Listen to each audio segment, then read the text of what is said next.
First road, take a left, and it's right there. It's What do you think it they is? burn it. I mean, it looks like a body to me. I don't. Marilyn Gandert was already dead by the time her family reported her missing, beaten, and stabbed inside a home she owned. No, man. It looks like it has arms. It looks like it has hands, and they're all curled up. And I don't know. It's like you can Her body driven deep into the New Mexico desert see bones out of the knees, and it looked like it had lips and teeth. and set on fire in a deliberate attempt to erase both evidence and memory. Yet the decision to kill her had not been sudden or impulsive, but had instead been forming quietly over months through arguments about money, resentment over control, and a growing belief that she stood in the way of what others felt entitled to take. When investigators finally began to reconstruct what had happened, they would learn that the people responsible were not strangers, not burglars, and not criminals who crossed her path by chance, but members of her own family, individuals who understood her routines, her generosity, her expectations, and precisely how to exploit the trust she continued to extend to them. This is the story of Marilyn Gandert, a 65-year-old mail carrier who spent 3 decades serving the North Valley of Albuquerque, a woman approaching retirement and preparing for a quieter chapter of life, unaware that her determination to set boundaries would place her directly in conflict with people who no longer saw her as a grandmother or a provider, but as an obstacle. The case unfolded in early 2018 in Albuquerque, New Mexico, a city where Marilyn was widely known along her postal route, where residents greeted her by name and where her absence was noticed almost immediately because she lived by routine and reliability. She did not vanish without explanation, she did not miss work casually, and she did not cut contact without reason, which is why concern escalated so quickly when calls went unanswered and familiar patterns abruptly stopped. For nearly 30 years, Marilyn Gandert worked for the United States Postal Service, walking and driving the same neighborhoods, building quiet relationships with the people she served, and earning a reputation for warmth and consistency. As retirement approached, she began slowing down, focusing on family, and looking forward to rest after decades of early mornings and long roads, believing that stability and kindness were things worth protecting. At the center of this case was a property Marilyn owned, a home where she allowed family members to live during a difficult period, an arrangement she viewed as temporary support, but one that gradually became a source of conflict as rent went unpaid, rules were ignored, and resentment replaced gratitude. Marilyn remained firm, insisting on accountability and making it clear that the situation could not continue indefinitely, a stance that those living in the home interpreted not as reasonable, but as a threat. Among them were Alyssa Bickett and her son Drake Bickett, Marilyn's grandson, whose upbringing had been marked by instability, substance abuse, and violence. In court, Alyssa would later describe Drake's childhood as chaotic and dangerous, stating that his father would play Russian roulette and force his family to participate, a pattern compounded by alcohol, drugs, meth, and the influence of others, creating what she described as a deeply toxic environment. But those who knew Marilyn Gandert rejected the idea that any troubled background could justify what followed, emphasizing that personal history did not erase personal responsibility. Nancy Robinson, a close friend of Marilyn's, would later state plainly that he made a conscious decision to take his grandmother's life for his own personal gain and that of his immediate family, a sentiment that echoed throughout the community as the details came to light. By January of 2018, tension inside the home reached a breaking point as Marilyn prepared to take formal steps to remove Alyssa, Drake, and others from the property, a decision that threatened their housing, their access to money, and the control they had grown accustomed to maintaining. What followed was not a spontaneous argument that escalated, but a sequence of deliberate actions intended to permanently silence her. When Marilyn disappeared, investigators initially treated the case as a missing person report. But signs of violence inside the home quickly suggested something far more serious. Blood evidence, inconsistent accounts, and unexplained gaps in the story pointed to the fact that Marilyn had not left voluntarily, and that the people closest to her knew more than they were admitting. The discovery of her burned remains in a remote desert area near Rio Rancho confirmed the worst fears of her family, co-workers, and neighbors, transforming concern into certainty and revealing the lengths taken to conceal the crime. The attempt to destroy her body did not obscure the truth, but instead underscored the level of planning involved and the desperation to avoid accountability. As detectives continued their work, they uncovered a trail of lies, conflicting explanations, and coerced involvement from others, including testimony describing threats made with weapons and admissions that multiple people participated in disposing of Marilyn's body. With each new detail, the circle tightened around those living in the home until denial was no longer possible. The legal consequences would eventually follow, with Judge Cindy Leo sentencing Drake Pickett to 24 years of the 30 years he faced, a ruling that reflected both the severity of the crime and the irreversible harm inflicted on an entire family. Yet for those who love Marilyn, no sentence could truly measure the loss of a woman whose life had been defined by service and quiet generosity. At the North Valley Post Office, where Marilyn worked for decades, neighbors and coworkers created a memorial in her honor, a public expression of grief that reflected the joy she brought to the community through simple, consistent acts of kindness. It stood as a reminder that beyond court records and headlines, Marilyn Gandert was a person whose life mattered, whose death was preventable, and whose story deserves to be told with care and precision. The house was intended to be temporary support, a place where family members could stabilize before moving forward independently. But over time, the arrangement deteriorated, with rent falling behind, boundaries ignored, and Marilyn increasingly placed in the uncomfortable position of enforcing rules that should never have been questioned.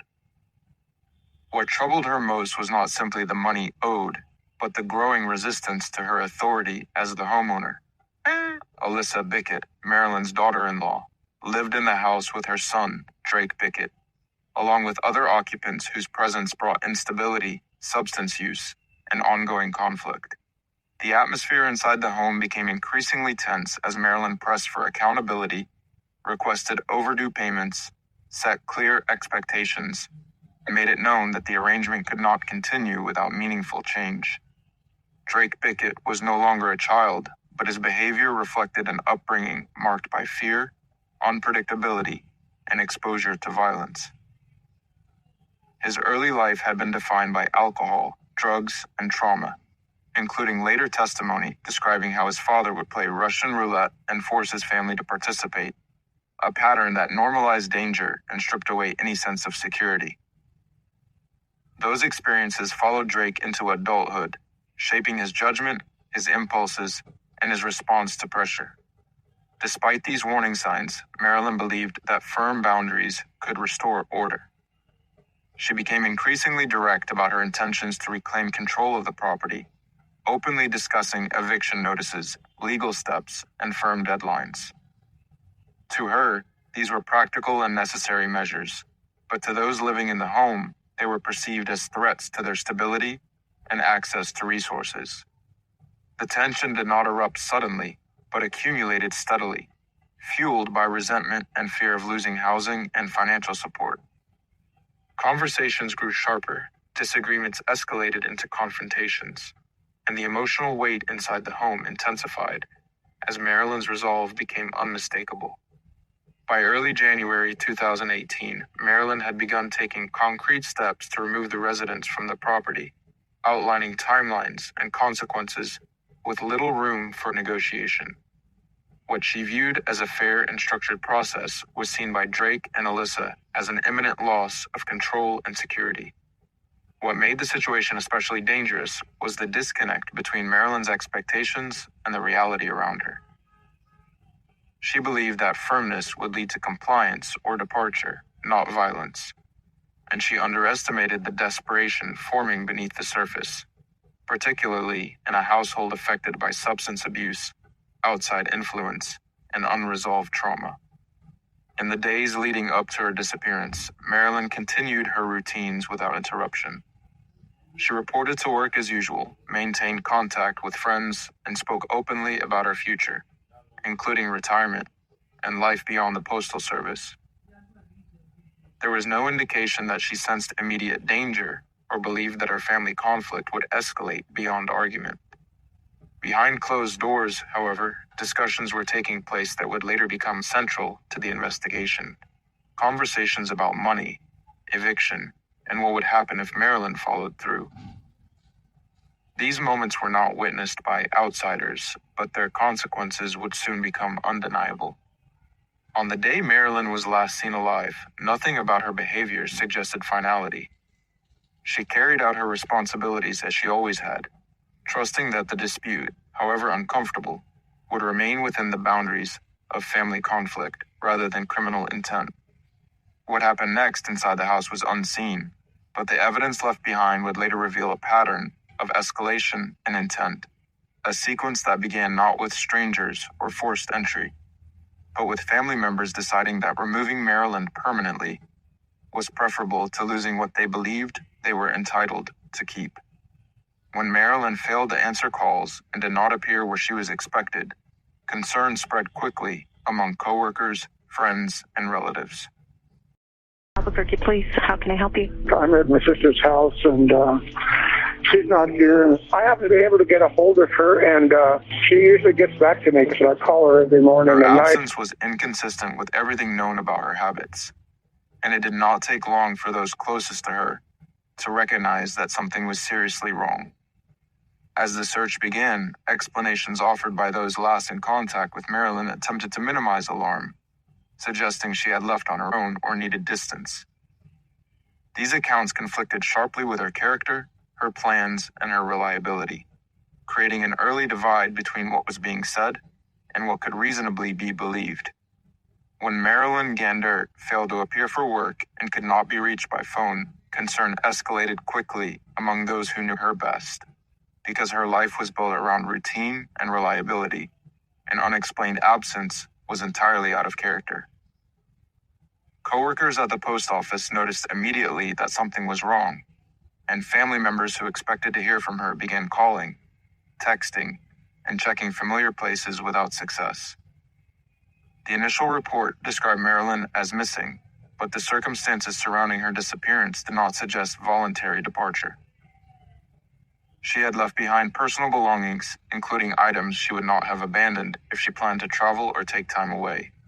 And there had been no indication that she intended to cut contact with friends, family, or coworkers. The sense that something serious had happened grew stronger with every unanswered call. Law enforcement began by establishing a timeline, focusing first on Marilyn's last known movements and the people who had been in contact with her during the final days before she disappeared. Attention naturally turned to the home she owned, where she had recently been involved in disputes over rent and eviction, and where family members were still living at the time she was last seen. Officers who entered the home noted signs that immediately raised concern, including areas that appeared to have been cleaned with unusual thoroughness and inconsistencies in the explanations provided by those present. While no one openly admitted to wrongdoing, the accounts given did not align neatly with one another or with Marilyn's known habits, creating uncertainty about what had truly occurred inside the house. Alyssa Bickett and Drake Bickett spoke with investigators, offering versions of events that attempted to portray Marilyn as leaving on her own, suggesting she needed space or had gone somewhere without informing anyone. These statements were calm on the surface, but they lacked supporting detail and failed to explain why Marilyn would abandon her responsibilities, her job, and her plans without notice. As investigators continued their work, they began gathering physical evidence from the home, documenting areas of interest, and preserving anything that might help explain Marilyn's disappearance. What they found suggested that violence had occurred inside the residence, a conclusion reinforced by forensic findings that could not be reconciled with the idea of a voluntary departure. The investigation expanded beyond the house as detectives examined Marilyn's phone records, financial activity, and recent communications, searching for any indication that she planned to leave or was in contact with someone outside her usual circle. The absence of such evidence further supported the belief that she had been harmed rather than choosing to disappear. Meanwhile, those closest to Marilyn continued to express concern and disbelief, emphasizing that she had been preparing for retirement, making plans for the future, and speaking openly about what came next in her life. There was no emotional or practical reason for her to vanish, and no one who knew her well believed she would leave without explanation. As days passed with no sign of Marilyn, the investigation took on a more urgent tone. Detectives began looking closely at the relationships inside the home, the recent conflicts over money and control, and the possibility that Marilyn's efforts to enforce boundaries had provoked a violent response. The focus tightened on the people who had both opportunity and motive, particularly those whose housing and financial stability depended on Marilyn's continued absence or silence. Investigators carefully compared statements, timelines, and behaviors, noting where stories failed to align with physical evidence or established facts. During this period, law enforcement also began speaking with individuals outside the immediate household, including friends, neighbors, and acquaintances, building a fuller picture of Marilyn's state of mind in the weeks before she disappeared. These interviews consistently portrayed her as grounded, forward-looking, and determined to resolve the situation with the property through legal means rather than confrontation. The growing body of evidence made it increasingly difficult to maintain the narrative that Marilyn had simply walked away. Instead, the investigation pointed toward a deliberate act carried out by people who knew her well, understood her routines, and believed they could control the outcome by managing what information was revealed. The search for Marilyn Gandert came to a devastating conclusion when investigators located her remains in a remote area of the New Mexico desert, far from the routines and neighborhoods where she had spent most of her life. Her body had been burned, an act that left no ambiguity about intent, and made it immediately clear that this was not an accident, not a disappearance, and not a misunderstanding, but a homicide carried out with the purpose of concealment. Forensic examination revealed that Marilyn had been beaten and stabbed before her body was transported out of the city, meaning the violence occurred inside the home she owned, the same place where she had been attempting to enforce boundaries and reclaim control of her property. The effort to destroy evidence did not succeed in hiding what had been done, but instead confirmed that those responsible acted with awareness and planning. As detectives reconstructed the sequence of events, the focus narrowed decisively to the people who had been living with Marilyn in the days leading up to her death.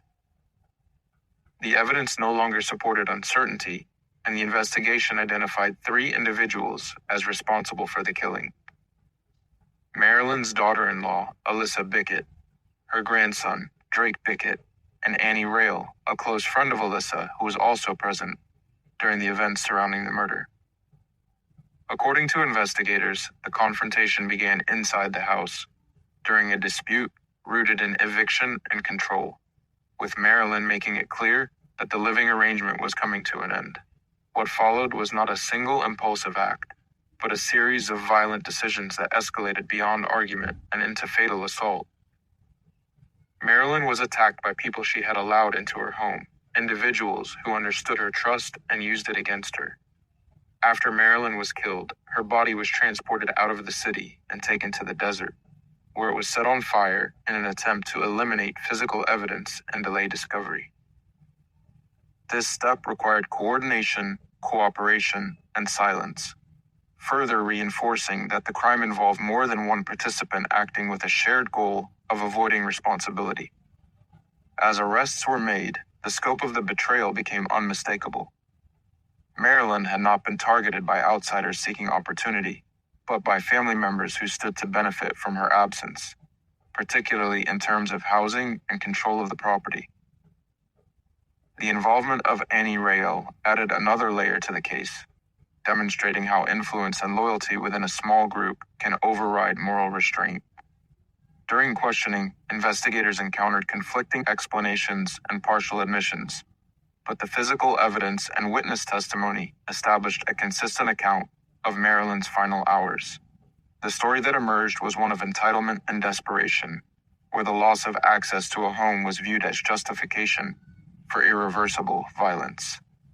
The revelation that Marilyn had been killed by her own family sent shockwaves through the community, especially among those who knew her as a dependable mail carrier, who had spent decades serving the same neighborhoods. For coworkers and neighbors, the knowledge that her generosity had placed her in danger was both heartbreaking and difficult to reconcile.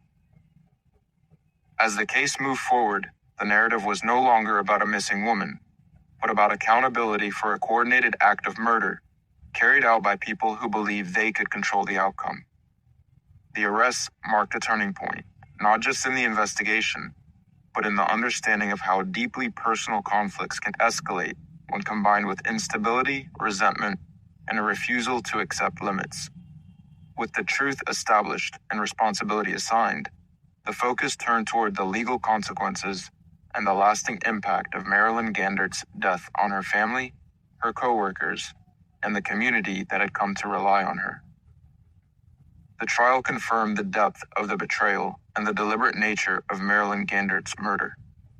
Her daughter-in-law, Alyssa Bickett, her grandson, Drake Bickett, and Alyssa's friend, Annie Rail, all faced the consequences of their actions, with Drake receiving a 24-year sentence of the 30 years he faced, reflecting both the severity of the crime and the lasting impact on the family and community.